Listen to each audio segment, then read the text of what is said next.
Hi, this is the year 2021. A lot has been disrupted since March 2020. The most important thing of which was there were no recordings for, in my view, since March 2020. And it's now in January 2021 that we go back to the series, in my view.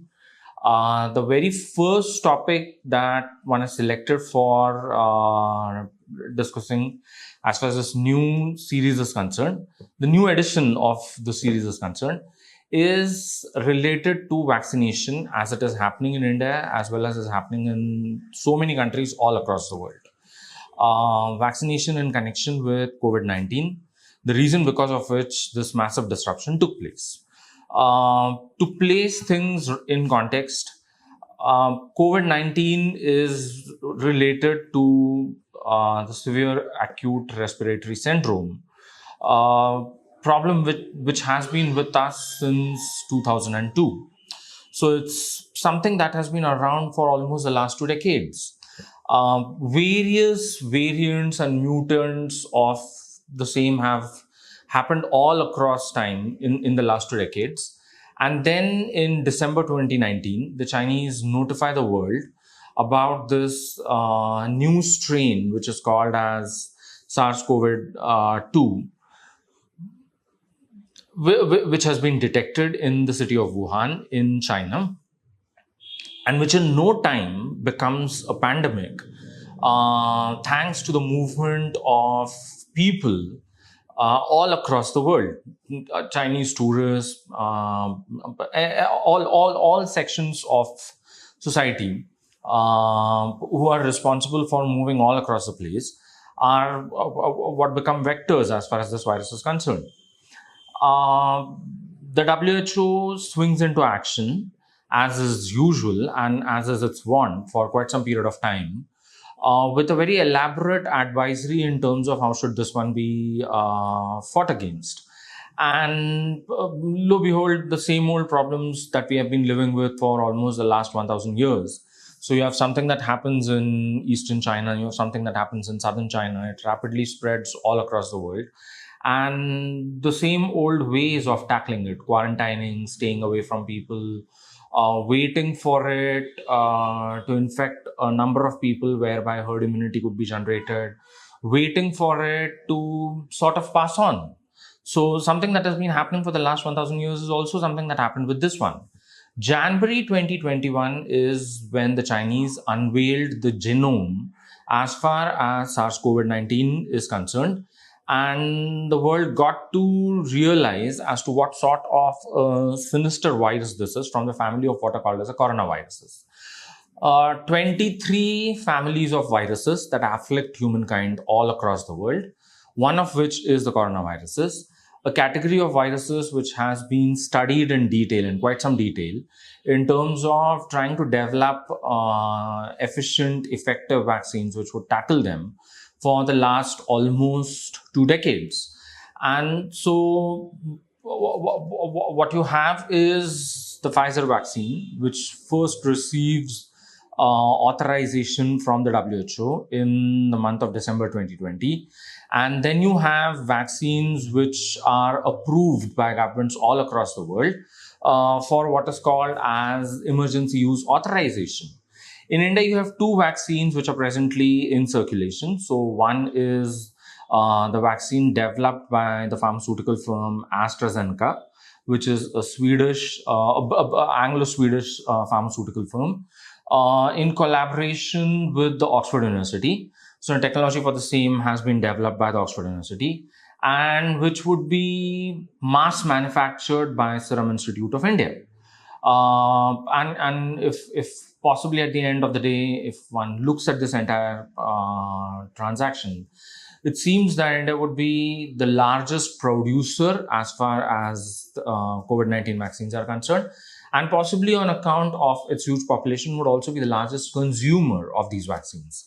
The AstraZeneca Oxford Serum Institute of India vaccine is a vaccine which has been approved for emergency use authorization by the Drug Controller General of India.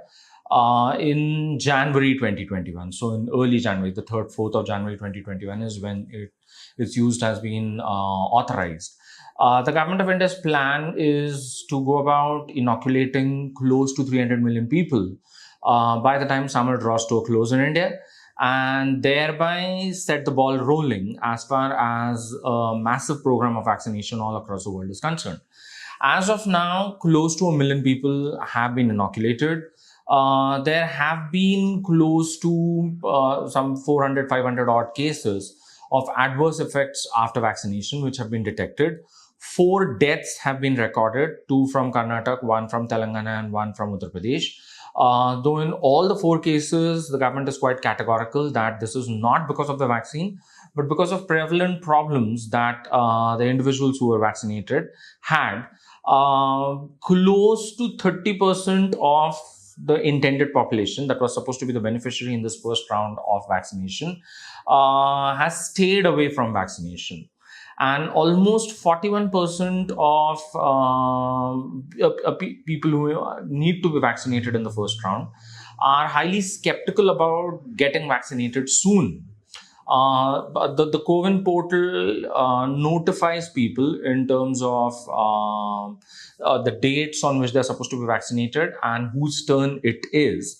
It's a portal which is also facing a number of technical glitches in so many parts of the country. But all in all, there seems to be a fair amount of vaccine hesitancy, at least in this round, as far as a lot of intended beneficiaries of vaccination in India itself is concerned. So the attitude seems to be that, at least as far as 41% of these people who were surveyed is concerned, that they would like to wait and see as to how would this pan out in the case of others before they themselves get vaccinated. One of the things that one doesn't witness in the Indian context, as also one doesn't witness in so many other contexts, in the context of so many other countries, is the top political leadership of the country has not got vaccinated in this very first round. They have been humble enough to insist on this, that frontline health workers should be the people who should be vaccinated, and for what seem to be very appropriate medical reasons. But had say, for example, the top political leadership in a very spectacular in a way, as is the normal with them, had gone in for vaccinating themselves, it might have led to a reduced incidence of vaccine hesitancy. But in the absence of this, there seems to be some amount of trust deficit as far as the intended beneficiaries are concerned, most of whom are people who come from the medical field itself. So in the very first stage, you have the Oxford AstraZeneca serum vaccine, which has been approved for emergency use authorization. And then you have the Biotech Hyderabad vaccine, which is called as Covaxin, which has been again similarly notified, except for the fact that in this case, it has been said that this is a backup vaccine. This is supposed to be something that is going to be used in trial mode. And there has been, at least in the medical scientific community, a vast amount of debate as far as both the vaccines which are as of now in use in India itself is concerned. So as far as the Oxford vaccine is concerned, it belongs to the same category as the BioNTech vaccine. It belongs to the same category as the Moderna vaccine.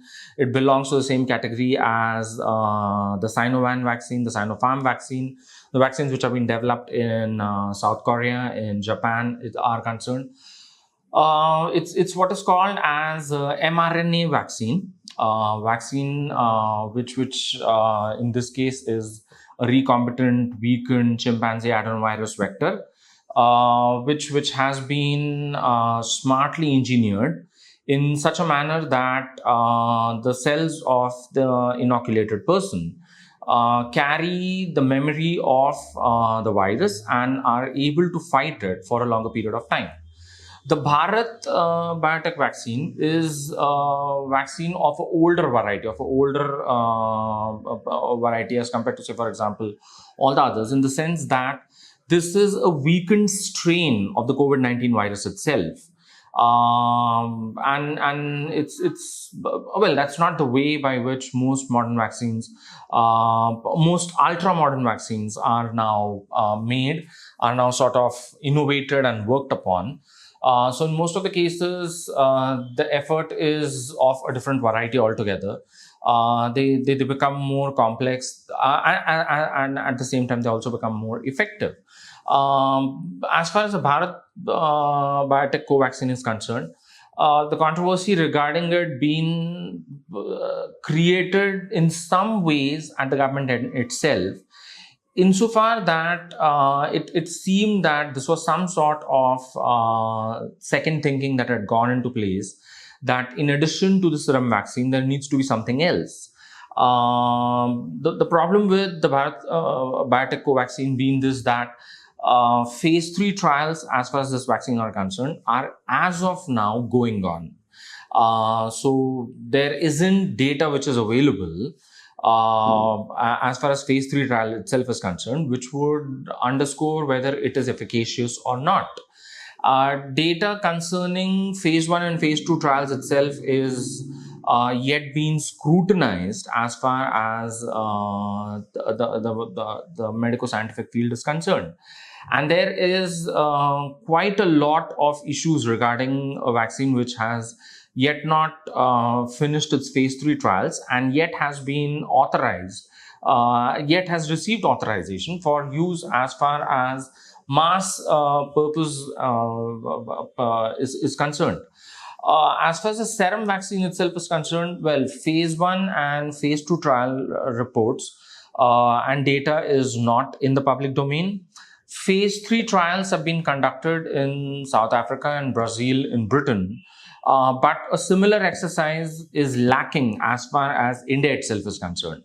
And given the fact that the Indian situation, when it comes to the prevalence of these types of viruses, is completely different.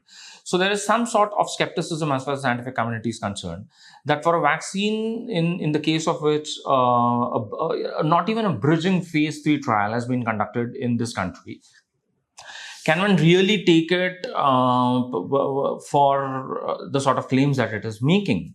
Of course, in case of the serum vaccine, one does have phase 3 data, but then that is available for South Africa, that's available for Brazil, that's available for UK. In each of these 3 cases, there has been quite a lot of debate and discussion around the sort of efficacy which has been projected by the vaccine in the case of these 3 countries. So one feels that there was a certain sort of an urgency, and of course there has got to be an urgency as far as tackling COVID-19 is concerned. So it coincides with the month of January, which is supposed to be the month in which the Republic Day is held in India. Of course, earlier version of this entire proceeding involved the government of India almost coming close to announcing a vaccine in the month of August 2020 itself, to coincide with Independence Day. So for virus that has brought almost all of humanity to its knees, for a virus that as of now has close to 90 million cases of infection all across the world, and of course this in 7.5 billion human beings. So 90 million well-known cases, 90 million verified cases, close to 2 million deaths, close to and all of this in a population of 7.5 billion human beings. For the best part of 2020, the world has witnessed a gradual grinding down of all human interaction, that would be upfront, personal, intimate, that has brought the wheels of trade and commerce, tourism and hospitality, name a sector of human activity and the human economy, and practically everything has ground to a halt.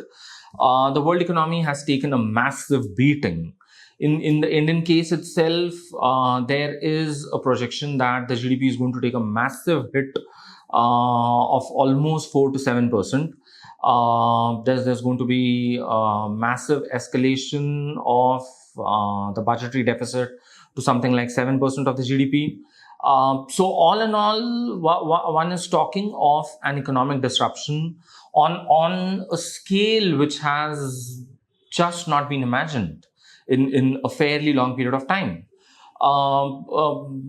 Reduced human interactions, reduced movement of human beings and goods all across the place translates into reduced revenues and taxes as far as governments are concerned, translates into reduced economic activities all across the place, and this all results in loss of jobs. This all results in loss of productivity. This all results in loss of economic activity.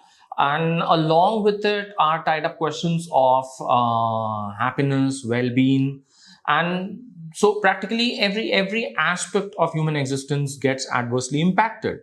And hence the urge that one has got to get back to a certain sort of normal that one witnessed before December 2019 as quickly as is possible. One just can't let this drag on for a longer period of time.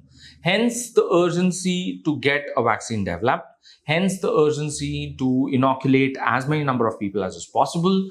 Hence the urgency also to a certain extent, as one can understand with politicians all across the world, to crow about the fact that in a situation as bleak as this, their efforts were what made things possible. At the end of the day, that is what political discourse all across the world has all become all about. So a certain sort of an urgency that a vaccine has to be made available. A vaccine has to be used with a large number of people.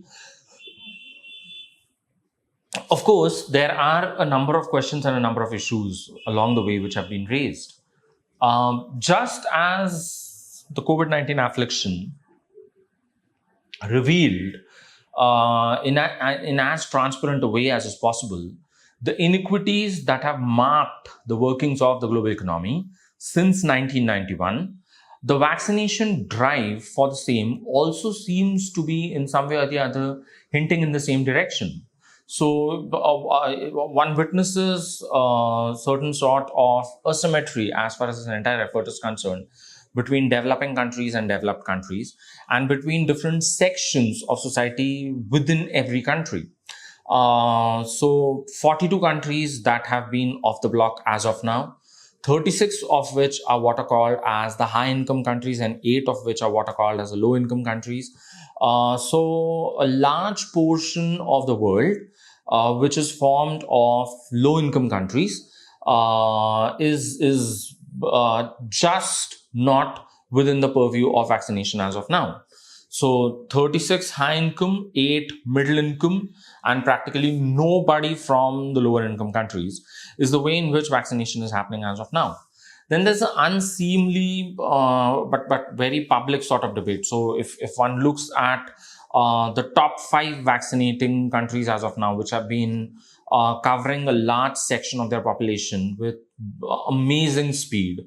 So you have Israel, which tops everything of a population of almost 6 million people. Israel has already gone about inoculating 2 million people. You have Bahrain, you have the United Arab Emirates, you have the United Kingdom, and then you have the United States of America. So top 5 vaccinators as of now are, well, for all said and done, it's Israel that sits right at the top in terms of the total population of the country and the total number of people who have been inoculated ever since the vaccine has become available in this short period of time. The one small problem with the Israeli situation being this, that the Israeli effort of vaccinating its population as of now does not include Palestinians in the occupied territories. So the asymmetry of power that exists between the Israelis and Palestinians in the occupied territories is also what gets reflected in the vaccination effort. So on one hand, one has this problem that the Israeli population is getting vaccinated at unbelievable speed. possibly in time for the March 2021 elections. So it was supposed to head on for a parliamentary election in March 2021.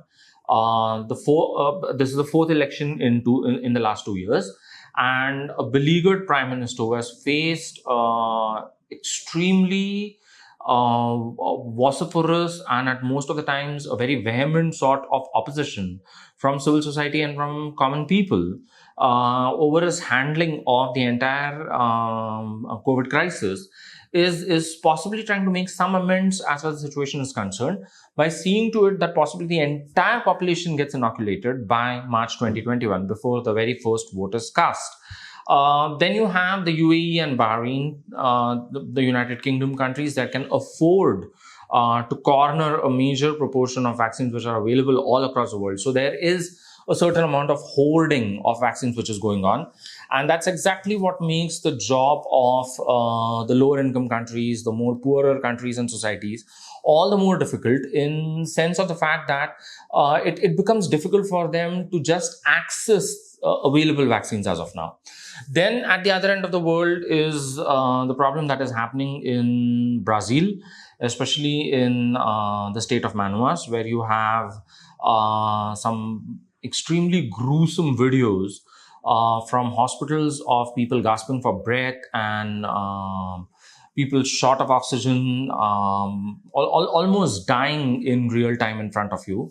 A government which has been dismissive of the virus, has been almost indifferent to calls for more stringent action, more immediate and hands-on sort of state approach.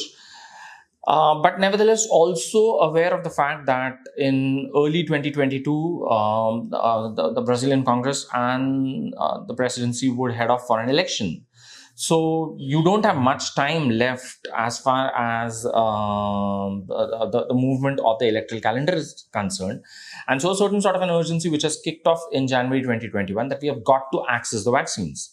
So the Brazilian government placing a request with the Indian government for 2 million shots of the Covishield vaccine, the one that has been manufactured by Serum Institute of India. And the Indian government informing the Brazilians that, well, as of now, it possibly doesn't have enough stock which can be shared all the way with the Brazilians. At the same time, the Brazilian state of Sao Paulo, headed by its governor, Dorio,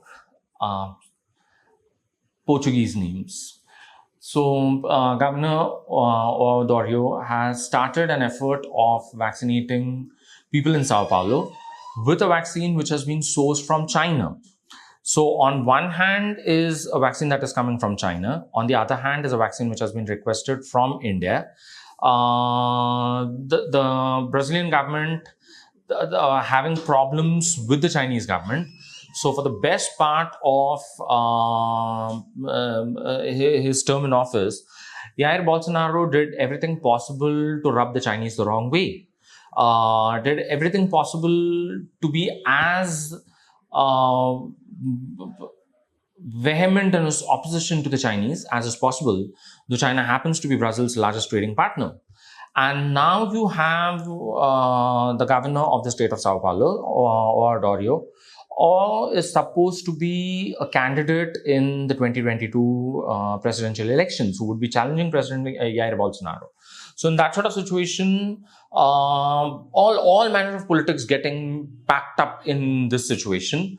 So a Chinese vaccine versus an Indian vaccine, the Indian vaccine yet not appearing on the scene, and the Chinese vaccine which has already appeared, but which the Chinese firms are very clear about that they might run short of supplies in the coming days. Then you have India starting a round of what is called as vaccine diplomacy by sharing doses with Maldives, Bhutan, Bangladesh, Nepal, Mauritius, Seychelles. Quite a big graph in terms of the Indian Ocean as well as South Asia that gets covered. There are also unsubstantiated reports of the Pakistanis thinking in terms of applying to the Indian authorities for access to the Covishield vaccine, though no official channels of communication about the same have been opened up.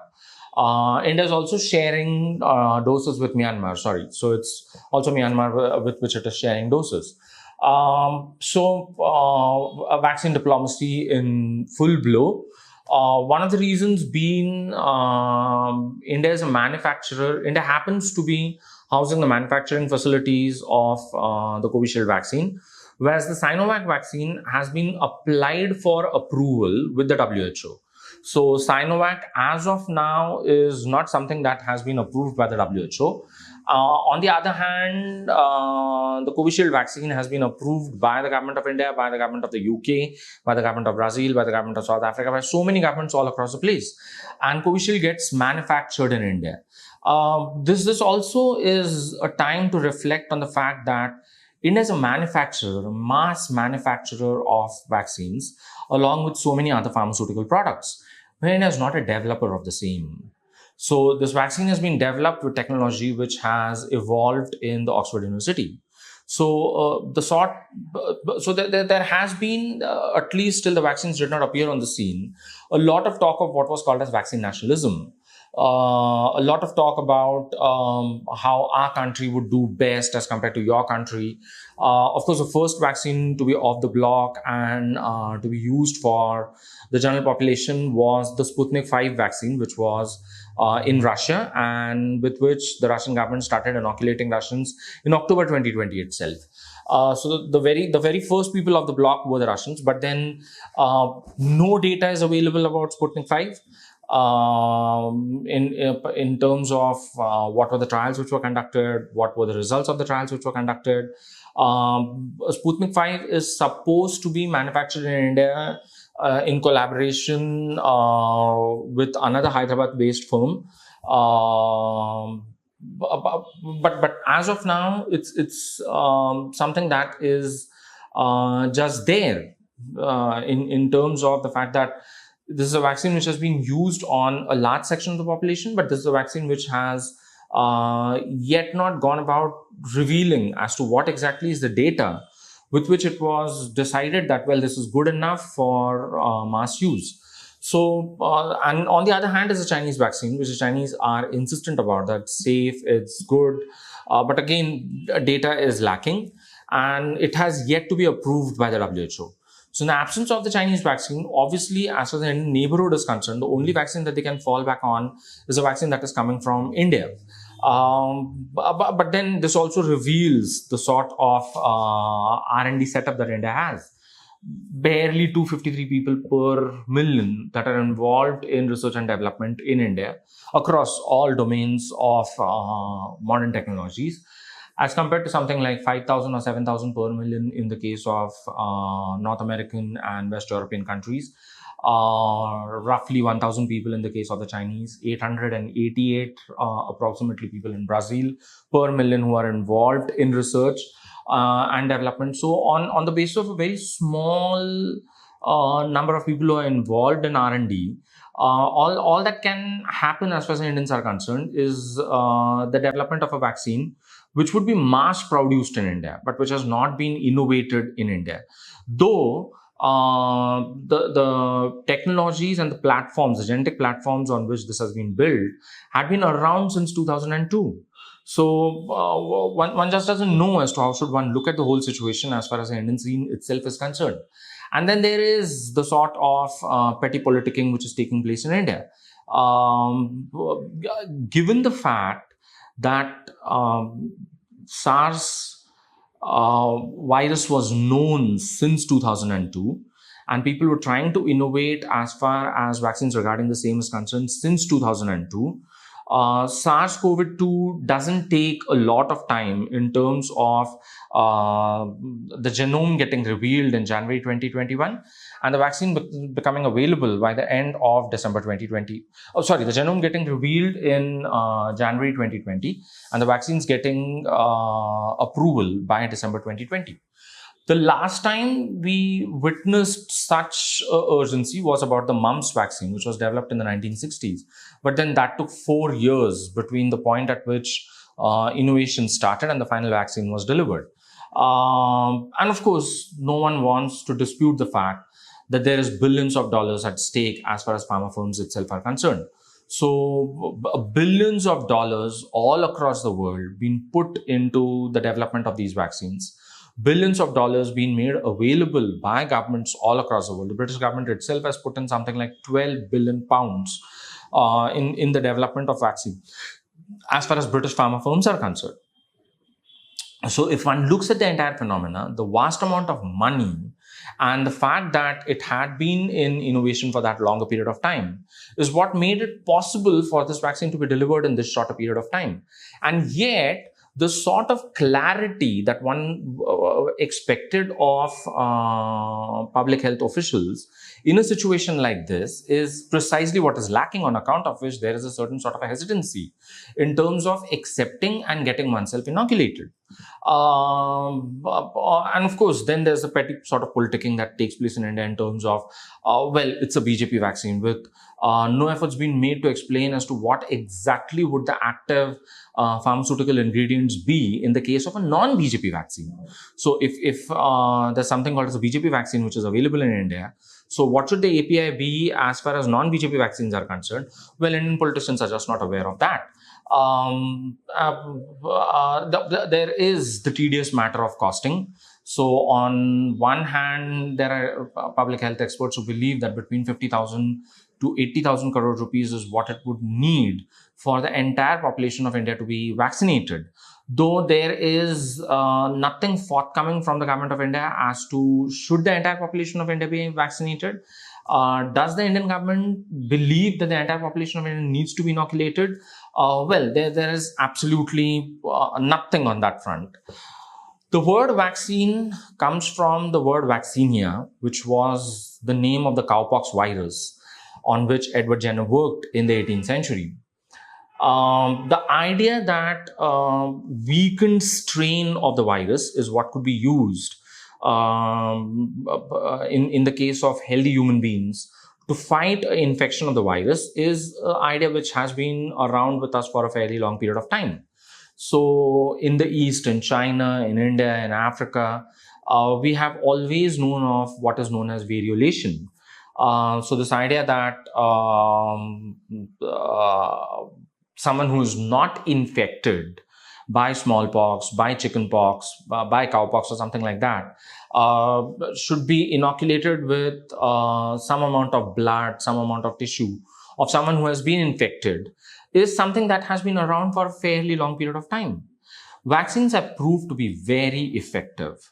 So if one takes into consideration the fact that polio is non-existent in so many countries and societies all across the world, smallpox is what has got eradicated. Well, it's all because of persistent efforts being made at vaccination.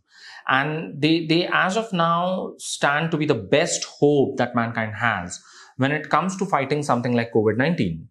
But one also at the same time has to be aware of the various dimensions of this issue in terms of equitable access, in terms of a certain amount of trust and confidence in the people who are inoculating, and in terms of the fact that public health authorities need to be more forthcoming about so many issues which are related to the same. Becomes more difficult if you have been ruled by governments, as most of the people in the infected countries have been ruled by governments which have had a certain sort of anti-intellectualism, which has gone about doggedly marking their affairs of state for quite some period of time. So it becomes an extremely difficult matter in this sort of a situation that you suddenly have got to heed something called as science. You suddenly have got to heed something called as public health and hygiene. And you have got to discourse about the same, which for most of these people is extremely difficult. Big boost would be received once the United States starts vaccinating its population on a larger scale. As of now, it's the country right at the top of the charts when it comes to the total number of fatalities which are associated with COVID-19. But one expects that with the amount of resources which it has at its disposal, it would very soon become a country that would far outdo everybody else in terms of the total number of people who have been vaccinated. And once that happens, there would be a certain amount of trust regarding this entire thing. And maybe at least in the interim, in the near future, one believes that COVID-19 would have had been sort of overcome. New mutants are rising, new variants of the virus are discernible, but nevertheless, it has been slow to mutate, making the job of the vaccine developers all the more easier when it comes to dealing with this one. One doesn't know as to is this the last of a pandemic that one has seen? Possibly not. But one just hopes that there are enough procedures in place which will enable us to sort of face off the next one whenever it does materialize. Thank you.